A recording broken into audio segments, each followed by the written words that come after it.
Mahal ka ng Diyos, kapatid. Hindi lang siya, ikaw din na nakaupo.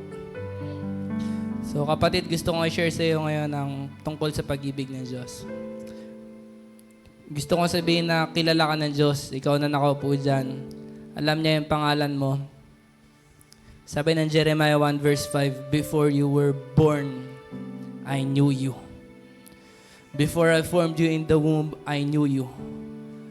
Nandoon ka pa sa tiyan ng nanay mo, kilala ka na ng Diyos.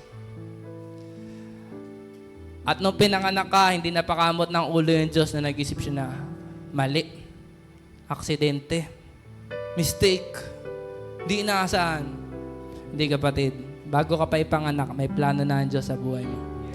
Sabi ng Jeremiah 29:11, "For I know the plans I have for you, plans to prosper you and not to harm you. You are not a mistake. You are not an accident. You are special in God's sight." Sabi ng Psalm chapter 8 verse 4, "What is man that you are mindful of him?"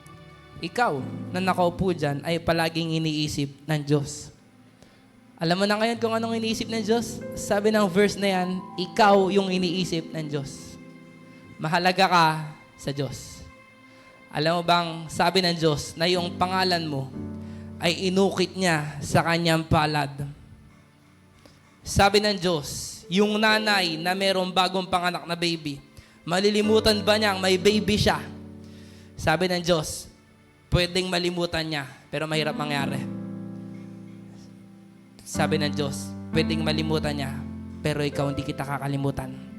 Yung pangalan mo ay nakaukit sa aking mga palad. Binabantayan ka niya, hindi siya natutulog, pinapanood ka lang niya habang natutulog ka. Meron siyang pakialam sa iyo. Sabi ng 1 Peter 5 verse 7, "Cast all your cares to Him because He cares for you." Ang laki ng malasakit niya sa iyo. Concerned siya sa mga iniisip mo at mga pinagdadaanan mo. Alam niya ang lahat ng pinagdadaanan mo, pati nararamdaman mo. Kasi naranasan din niya yan. Nag-isang tao. Alam niya kung gaano kasakit yung pinagdadaanan mo o mga problema mo. Alam niya yung pakiramdam na yan. At hindi ka niya iiwanan. Mahal na mahal ka niya. Para lalo pa nating maunawaan yung pag-ibig ng Diyos, ikikwento ko sa inyo si Hosea. Sabihin natin, Hosea. Sino dito nabasa na niya si Hosea sa Bible? Meron ba? Di pa lang. Hindi niyo pinapansin yung Hosea sa Bible niyo, ha? Si Hosea, ibig sabihin ng pangalang Hosea ay salvation. Okay? Si Hosea, nabuhay siya sa panahon na yung bansa niya ay umaasenso. Umaayos yung ekonomiya.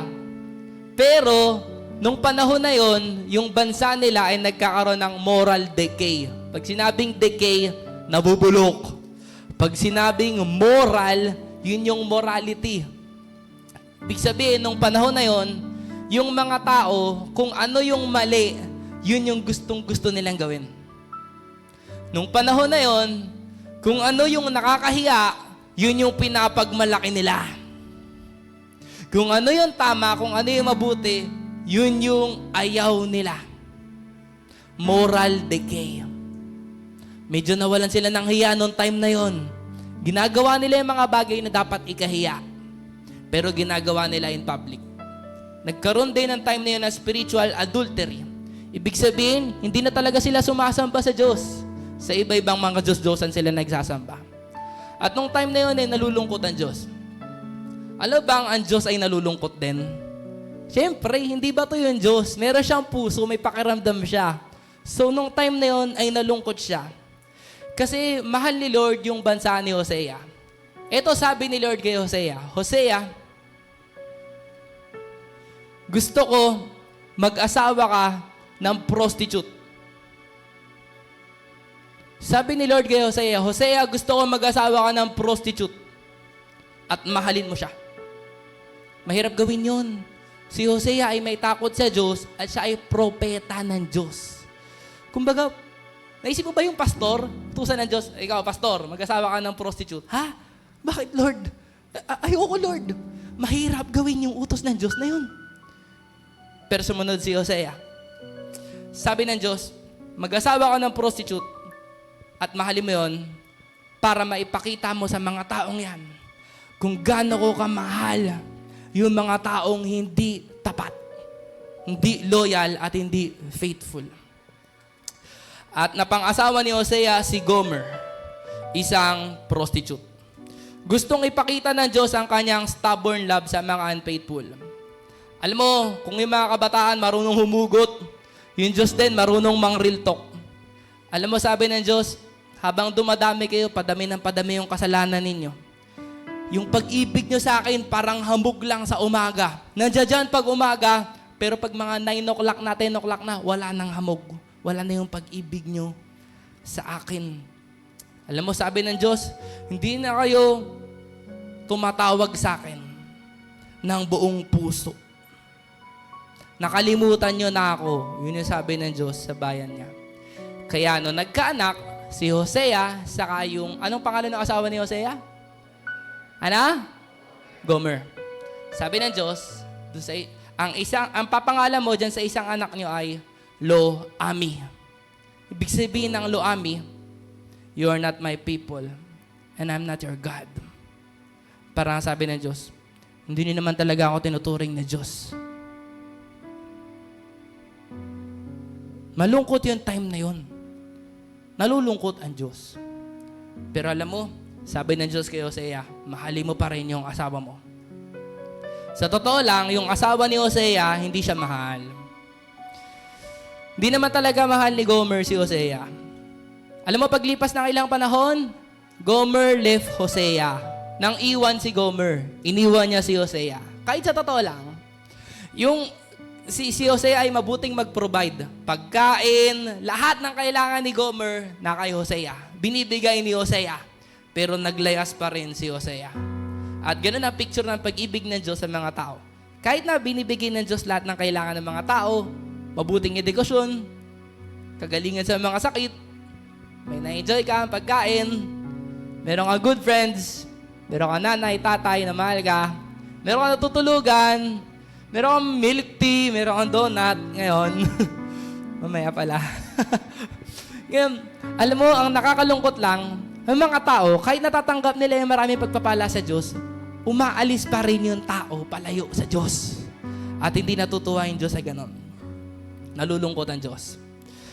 Alam mo, nung naglaya si Gomer, naganap siya na ibang lalaki. Pero alam mo, sabi ni Lord kay Hosea, Hosea 3 verse 1, basahin natin yun. Sabi ni Lord kay Hosea, Hosea, puntahan mo si Gomer. The Lord said to me, go, show your love to your wife again, though she is loved by another and is an adulteress. Next. Love her as the Lord loves the Israelites, though they turn to other gods and love the sacred raisin kings. Alam mo, cakes. Alam mo sabi ni Lord kay Hosea, puntahan mo si Gomer. Mahalin mo pa rin siya. Sunduin mo si Gomer. Grabe. Amin kung ako si Hosea, Lord, hindi mo na nga ako eh. Hindi naman talaga ako gusto nun. Ba't susunduin ko? Mamahalin ko ulit. Nasaktan na nga ako, Lord. Pero alam mo, sabi ni Lord, hanapin mo si Gomer. At alam mo, nakita niya si Gomer. Kakaiba. Kasi si Gomer, bukod sa may iba ng mahal, alipin na si Gomer. Binebenta na si Gomer. Alam ba kapatid, makinig ka. Kapag ka pinipili mong gumawa ng kasalanan, ang nangyayari sa'yo, pinipili mong lumayo sa Diyos. Nakikinig? Nakikinig? Pag pinili mo na mag-TikTok ka na lang, at hindi ka na magsisimba, kaka-TikTok mo, pinipili mo yung kasalanan, imbis na si Jesus. Nakikinig? Malma kayo, amen na. Kapag ka mas mahal mo si Aya Arceta at hindi ka nagsisimba sa church, kasalanan yan. Lumalayo ka sa Diyos. Hello? Kapag mas mahal mo si Rose, may Rose ba doon? Ha? Rose. Ha? Rose. Hindi ko alam. Pag mas mahal mo si Rose, sino ba isa? Jenny? Mas mahal mo si Jenny. Puro ka Jenny, puro ka Rose. Sa cellphone mo. at hindi ka nag-church. Alam mo nangyayari sa'yo, kapatid? Pinipili mong lumayo kay Jesus. Kahit na ginawa ka niyang with high honors, kahit na may sakit yung magulang mo, nag-pray ka, gumaling yung magulang mo. Ayoko magsimba ngayon. Ayoko mag-pray. Hindi mo na ako atin na cell group. Kunyari, may busy. Busy ako, hindi ako makakapunta sa cell group. Alam mo ba ang ginagawa mo? Pinipilit mong lumayo kay Lord. Nakikinig? Nakikinig? Pag mas-trip mo, yung cancer stick, yung Yossi, pag mas trip mo yon kaysa sa Bible, pilit kang lumalayo kay Lord. Hello? Pag pinipili mong sagutin yung magulang mo, minumura mo siya, gusto mo mamatay na siya, may mga ganon. Alam ba kapatid, delikado, masama yan. Pag pinipili, ayokong patawarin yung magulang ko. Alam mo, pinipili mong lumayo kay Jesus. Nasasaktan si Lord. So, ang nangyari, at marami pang ibang kasalanan, mga kapatid. Marami pa. Ang nangyari, yun na nga, si Gomer ay alipin at binibenta na. Alam mo ginawa ni Hosea? Binili ni Hosea si Gomer. Alam mo kung magkano? 15 shekels of silver plus barley. Yan. Pero pag tinotal mo yon, yung halaga ng barley, saka 15 shekels, ay 30 shekels of silver. Ano po yung 30 shekels of silver? Ang alam natin, pesos, ganyan. Pag sinabing 30 shekels of silver pala, ito pala ay sahod ng isang tao sa loob ng kalahating taon.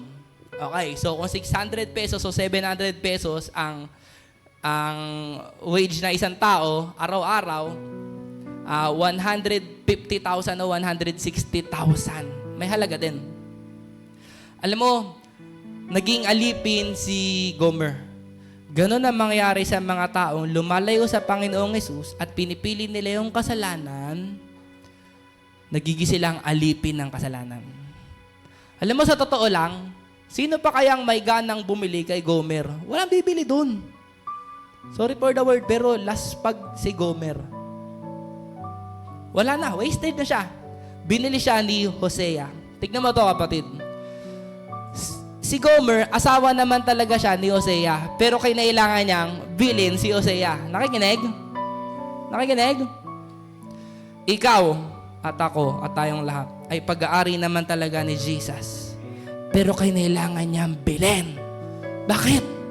Kasi yung mga kasalanan natin ay nagdulot na may isanlayong kaluluwa natin kay Satanas. At balang araw, dadali niya tayo sa impyerno. Pero isang araw dumating si Jesus at gusto ka niyang bilhin. Kung isipin mo, sinong magkakagusto kay Hosea? Sinong gugustong bumili kay Hosea? Wala. Okay, kay Gomer. Pero binili siya ni Hosea. Ikaw, sa dami ng sekretong mong kasalanan, mga nagagawa mo, mga nakakahiya, sinong gugustuhin bilhin tayo? Dumating si Jesus at hindi ka lang niya binili ng 30 shekels of silver. Binili ka niya ng kanyang banal na dugo. Amen! Amen! Pag-aari ka naman talaga niya. Pero pag pinipili mo yung kasalanan, napupunta ka sa kamay ni Satanas. Alam mo, ang tawag doon ay stubborn love. Pag sinabing stubborn love, matigas na ulong pag-ibig. Alam mo yung stubborn? Example lang na stubborn na, makinig. Sabi ng mama mo, alas 12 na ng gabi. Anak, tama na yung cellphone, matulog ka na. Opo, ma, matutulog na. Sumilip ka sa kwarto ng nanay mo at nakita mo, humihilig na siya. 1 o'clock, tulog si nanay. Kinumulit yung cellphone at naglaro ka ulit. Nagising yung mama mo, naihihi siya, alas 2. Sumilip siya sa kwarto mo at naglalaro ka na cellphone. Sabi, anak, sabi ko, tama na yan eh. Hindi ka natutulog ah. Ma, may chinek lang ako. Matulog ka na. Tapos natulog na ulit yung nanay mo. Tapos ikaw, hindi ka pa natutulog. Laro ka pa rin ng laro. Nagising na yung nanay mo ng alas 4 kasi maghahanda na siya ng baon mo sa school. At pagkagising niya, pagkasilip niya, naglalaro ka pa rin. Anong tawag doon? Matigas na ulo. Ayaw makinig, stubborn, hindi nababago yung desisyon. Parang masama yung word na stubborn, tama ba? Pero yung pag-ibig ng Diyos ay stubborn love. Ano yun? Hindi siya sumusuko sa'yo. Kahit hindi mo sabihin sa bibig mo, pero sa action mo, pinapakita mo, Lord, stop loving me.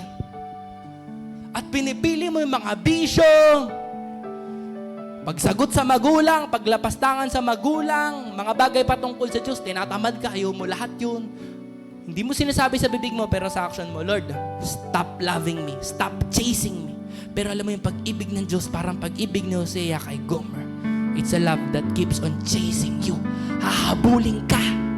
Hahabulin ka niya. Magpapadala siya ng mga tao para ipaalala sa iyo na mahal ka pa rin ni Jesus. Amen! Siya kasi ay lover of your soul. Wala na ibang nagmamahal sa iyo kung ng katulad ng pagmamahal ni Jesus. Mahal ka ng nanay mo, ng tatay mo, pero yung pag-ibig ni Jesus, walang kapantay. Umaapoy yun. Hahabulin ka nun. Kahit gano'n ka kabilis tumakbo palayo sa Diyos, hahabulin ka ng pag-ibig ng Diyos. Amen! Woo! Jesus bought us with His blood. Sabi na Ephesians 1 verse 7, in Him we have redemption through His blood, the forgiveness of sins, according to the riches of His grace. Alam mo, sabi ng Diyos sa Hosea, my love for you is too strong. I cannot give you up. Grabe yung puso. O mahal na mahal kita. Hindi kita mabibitawan. Kahit na ba para purong I hate you, Lord, yung aksyon ng mga tao, ang sinasabi pa rin ni Lord, I still love you. Amen! Sabi nga na isang kanta ng Barlow Girls, sabi doon, you are the God who has all things and still you want me. Pag-aari niya yung stars, yung moon, yung planets, yung buong universe, siya may-ari nun. Pero kung isipin mo, bakit gusto ka niya? Bakit gusto ka niya makuha? Bakit hinahabol-habol ka niya? Kasi mahal na mahal ka niya. Amen! Alam mo, sabi na Hosea 2:14, babasahin ko sa ibang version, I, the Lord, will speak romantic words to her. I will lead her into the desert and speak tender words. Dadalin ka daw ni Lord sa lugar na tahimik at kayo lang. Kayo lang ni Lord. At ang sasabihin daw sa'yo ni Lord ay mga romantic na words. Tayo na ngayon ng iwan, tayo na ngayon ng aliwa, pero siya pa yung nanunuyo sa atin. Alam mo, hindi ka pa nagsusuri kay Lord, di pa lumalabas sa bibig mo. Pero nakita na ni Lord yung puso mo. Paparamdam na niya sa'yo na mahal ka pa rin niya. Hosea 2:15. Basahin natin yan. Hosea 2:15. There I will give her vineyards and make the valley of Achor troubling to be for her a door of hope and expectation. Makinig. Yung ibig sabihin ng Achor, trouble. Sabi ng Bible, gagawin ni Lord kahit nasa valley of Achor ka, nandoon ka sa pagsubok. Alam mo, minsan ba't nasa pagsubok ka? Kasi sarili mong kagagawan. Sinagot-sagot mo yung magulang mo, away kayo ng away, pinalayas ka niya. Pero lumabas lang ngayon sa bibig niya, bugso lang ng damdamin, lumayas ka, saan ka na? Wala ka na kinakain. Nandun ka na sa kalye, wala ka ng allowance, at umiyak ka, sabihin mo, Lord, mahal mo ba ako?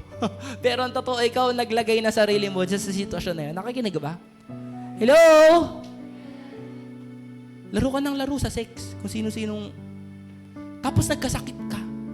Di mo pwedeng sabihin na, Lord, kala ko mahal mo ako, sabi sa'yo dyan, mahal mo ako, Lord Jesus, di mo naman ako mahal. Oy. Hindi si Lord ang nagbigay sa'yo ng sakit. Ginawa mo yan sa sarili mo. Yan ang bunga ng kasalanan. Nakikinig ba kayo? Nakikinig? Friday night ka na, Friday night. Ano tawag dito? Laklakan ng laklak. Nagkasakit ka. Pagdating mo sa ospital, di ako mahal ng Diyos. Dito to yung sabi ng pastor, Jesus loves me, hindi na ako mahal. Oy. Sarili mo yung kagagawan.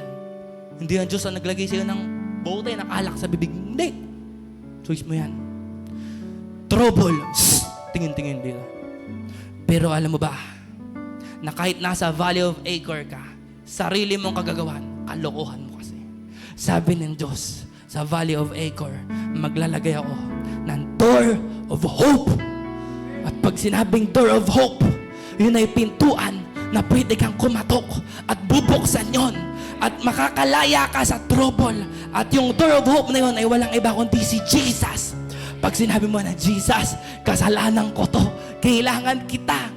Akala mo wala ka ng hope. Pero doon sa Valley of Achor, maglalagay si Lord ng door of hope. At makakalabas ka doon. Amen! Amen! Mabuti ba si Lord? Grabe. Alam mo, tayo na ngayon ang iwan, siya pa yung nanunuyo. He seeks to win back those who have forsaken Him. Alam mo kapatid, hindi ko lang kausap dito yung mga first time o mga tamad magsimba. Sorry for the word, dapat magsipag na tayo magsimba.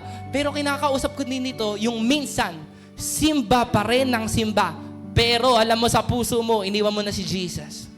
Mas mahal mo na yung mga online games, bumalik ka na sa mga worldly songs, meron kang mga secret relationships, hindi alam na youth pastor mo, tatago ka sa leader mo, at galit ka sa magulang mo, napapamura ka minsan-minsan, at bumabalik ka sa bisyo, ganyan. Pero nagsisimba ka pa din.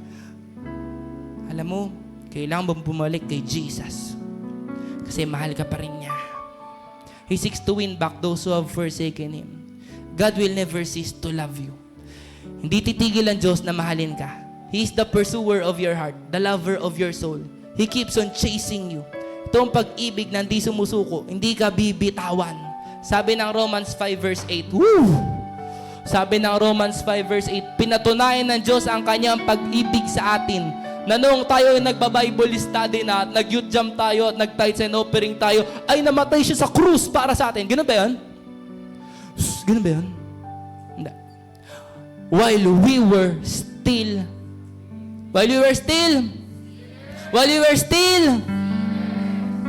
bay, lahat pala tayo nagkasala. Pero nung makasalanan pa tayo, pinili na ni Jesus na mamatay para sa atin. Ba't kaya? Ano kayo mapapala ni Lord? Para si Hosea, ano kayo mapapala ni Hosea pag nakuha niya ulit si Gomer? Wala siya mapapala.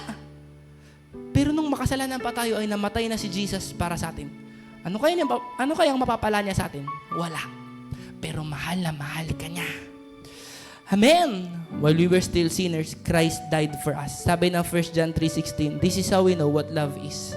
Jesus Christ laid down His life for us. Ilang beses ka man nagbalik-balik sa bisyo mo. Ilang beses ka man, kung sino-sino man ang naging partner mo at namuhay ka na maruming pamumuhay, sinagot-sagot mo man yung mga magulang mo, nilapastangan mo, minura mo, wag naman sana in Jesus' name. Puno ka man ng galit kung ano-ano man napanood mo sa social media na nakakahiya na alam mo hindi dapat panoorin. Kung ano man mga pinagagawa mo pag wala yung pastor mo, pag wala yung nanay mo, tatay mo. Gusto kong sabihin sa'yo, mahal ka ni Jesus at gusto ka niyang palayain kasi yung mga bagay na yun, dadaling ka sa impyerno. Pero pwedeng hindi ka mapunta sa impyerno kung mananampalataya ka lang kay Jesus. Ngayon kung gaano ka mahal ni Hosea, si Gomer na lumalayas at hindi naman talaga mahal ni Gomer si Hosea, pero mahal pa rin ni Hosea si Gomer. Ganon din ang pagmamahal sa'yo ni Jesus. At pinatunayan niya yun doon sa krus. Makinig ka, bago ipako si Jesus sa krus, grabe pinagdaanan niya. Binugbog siya ng mga Romanong sundalo. Malalaki yun, hindi yung mga lampa-lampa. Pinagsasapak nila si Jesus sa mukha. At sabi ng Bible ni isang iwas ay hindi ginawa ni Jesus. Binunot nila yung balbas ni Jesus. Punit-punit yung mukha ni Lord. Duguan na yan bago pa siya ipako sa krus. Pinagduduraan nila si Jesus. Hindi lang laway, may mga plema pa yon, may mga kadiri pa doon. At kadiri ang inabot ni Jesus. Nilagyan siyang korona tinik sa ulo. And mind you, hindi yun maliliit na korona na tinik na parang stapler. Malalaki yun. At bumaon yun sa ulo ni Jesus. At kumuha sila ng tambo at pinagpapalo nila si Jesus sa ulo paulit-ulit. Sumirit yung maraming dugo. Ang daming maliliit na ugat dyan. Tinanggalan nila ng damit si Jesus. At pinaglalatigo nila si Jesus ng maraming beses, ng cut o 9 tails, at maraming sa ngayon, leather, balat, parang belt. Pero sa dulo nun may mga bubog, may mga ipin ng hayop, at pinaghampas nila si Jesus paulit-ulit. Alam mo ba, hindi dapat si Jesus tumanggap ng ganun kasi perfect siya. Parang kung maisip mo, sino pinakamabait na tao sa buhay mo? Okay, kung may naisip ka na, tapos isipin mo, paparusahan siya ng ganun. Di ba grabing skandalo yun? Bakit siya paparusahan? Sobrang bait niya. Lalo na si Jesus. Perfect si Jesus. Alam mo, pinaghampas si Jesus. Halos grumipo yung dugo sa likod niya. Halos makita na yung baga niya. Mabaho na yun. Nagpuntahan ng mga bangaw at nilangaw si Jesus. Wala siya magawa, nakakadena siya. Nilatigo siya paulit-ulit. Sinuotan siya ng kulay violet na damit at nilapastangan siya ng mga sundalo at sinabi nila, "Hail, King of the Jews! Hari to hari!" At niligyan nila ng korona ng tinik si Jesus sa ulo at ng tambo, parang yun yung scepter ni Jesus. At pinagduduroan nila si Jesus. Tinanggap ni Jesus lahat ng masasakit na salita, mga bastos na pananalita, mga false accusation. At actually, bago pa siya hulihin ng mga sundalong Romano, ay pinagsasampal na siya ng mga tao. Pinagduduroan na siya sa mukha. Alam mo, binuwat niya yung krus na nakaubad, walang damit. Mahirap gawin yun.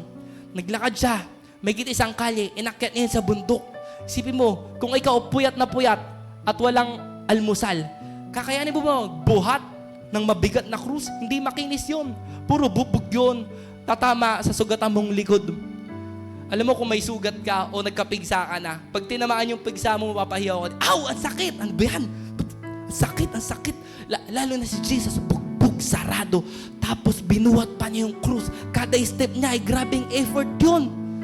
Made-dehydrate na siya. Ni pagkakataon kami ng tubig, wala.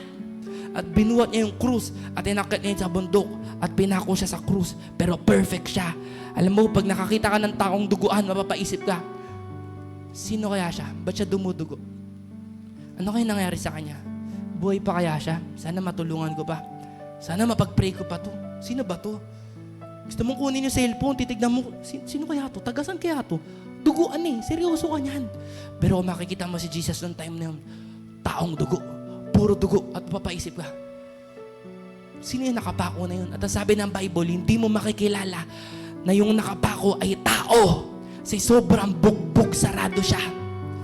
At doon sa krus, kinarga niya lahat ng kasalanan natin, lahat ng kalaswaan natin, lahat ng pagmumura natin, kalapastangan natin, pagre-rebelde, kayabangan natin, lahat ng karumihan natin, lahat ng mga vision natin. Kasama na rin doon yung mga sama ng loob na minaltrato ka nung bata ka, or mga depression mo, or mga pagsubok mo sa buhay, mga rant mo, mga galit mo.